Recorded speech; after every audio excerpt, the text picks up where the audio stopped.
माँ जी, यह 5,000 रुपये आप अपने पास रखिए। यह बोलते हुए बहू ने सास को 5,000 रुपये दे दिए। सास का एकदम से गला भर आया। भरे गले से बोली, बेटी मुझे इतने पैसों का क्या काम है। बहू बोली, कोई बात नहीं माँ जी, हमें इस नए घर में आए हुए 1 महीना हो गया है। मैं रोज देख रही हूँ आपको आए दिन किसी न किसी चीज की जरूरत पड़ती ही है, जिसके लिए आपको बाजार जाना पड़ता है। अगर आपके पास पैसे ही नहीं होंगे तो आप घर के सामान कैसे खरीदारी करेंगी। और हाँ, आपका भी तो मन करता होगा कुछ अपने लिए खरीदने का, कभी कभी कुछ बाहर से खाने का।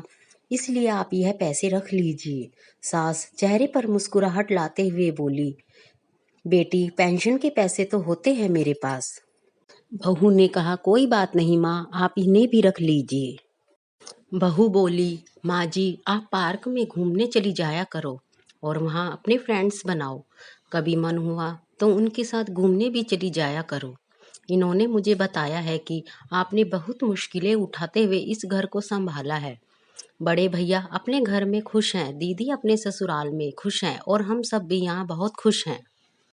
बहू बोली, माँ जी मुझे यह पता है कि इस परिवार को संभालने के लिए आपको अपनी नौकरी भी छोड़नी पड़ी थी। कितना बुरा लगा होगा आपको, कितनी इच्छाओं का गला घोंटना पड़ा होगा।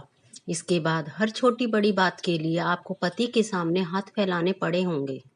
लेकिन आज मैं चाहती हूँ कि आप खुलकर अपनी जिंदगी को जी लो। जो सपने आपने पहले नहीं पूरे करे उन्हें आप पूरा कर लें और मुझे अपनी बेटी जैसा ही समझें। मैं जानती हूँ आपने कितनी मुश्किलें उठाई हैं इस परिवार को संभालने के लिए। इस घर को बनाने में आपने अपनी इच्छाओं का गला घोटा। बस अब जो हुआ सो हुआ। अब आप सिर्फ और सिर्फ अपने लिए जिएंगी। बेटी इतनी छोटी उम्र में इतनी बड़ी बड़ी बातें कहाँ से सीखी तूने। माँ जी, जब मैं 12 साल की थी तब एक दिन मैं अपनी दादी के यहाँ जा रही थी। मेरी माँ ने दादी को 500 रुपये उनके हाथ पर रखे और कहा कि माँ जी आप लो, जो खरीदना चाहती हो उससे खरीद लेना। दादी माँ के गले लगकर रोने लगी और कहने लगी, बेटी आज तक इस तरह मुझे किसी ने इतने पैसे नहीं दिए और यह नहीं कहा कि जो खरीदना चाहती हो खरीद लेना। तुम बहू नहीं मेरी बेटी जैसी हो। मेरी माँ हमेशा कहती है कि जो 24-24 घंटे घर में काम करने वाली महिलाओं को कोई नहीं समझता, लेकिन तुम अपनी सास की मेहनत को ध्यान में रखना और उन्हें प्यार देना तो तुम्हें प्यार ही मिलेगा। बहू की यह सब बातें सुन सास का दिल भर आया और उसने अपनी बहू को गले से लगा लिया। सास बोली, बहू के आने पर मैं इस घर की 4 दीवारी में बंद कर रह जाऊंगी, ऐसा मैंने सोचा था। पर बेटी तूने तो दरवाजा खोलकर मुझे बाहर का आसमान दिखा दिया। मुझे लगता था कि अब तो बस मेरी जिंदगी इस 4 दीवारी में ही खत्म हो जाएगी, पर तेरे आने से मेरा लगता है जैसे मेरा बचपन और मेरी जवानी फिर से लौट आई हो।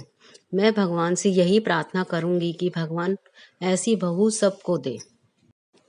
अगर आपको इस कहानी से कुछ सीखने को मिला हो तो प्लीज़ मेरी इस कहानी को एक लाइक ज़रूर देना और मुझे कमेंट कर कर बताना कि आपको ये कहानी कैसी लगी।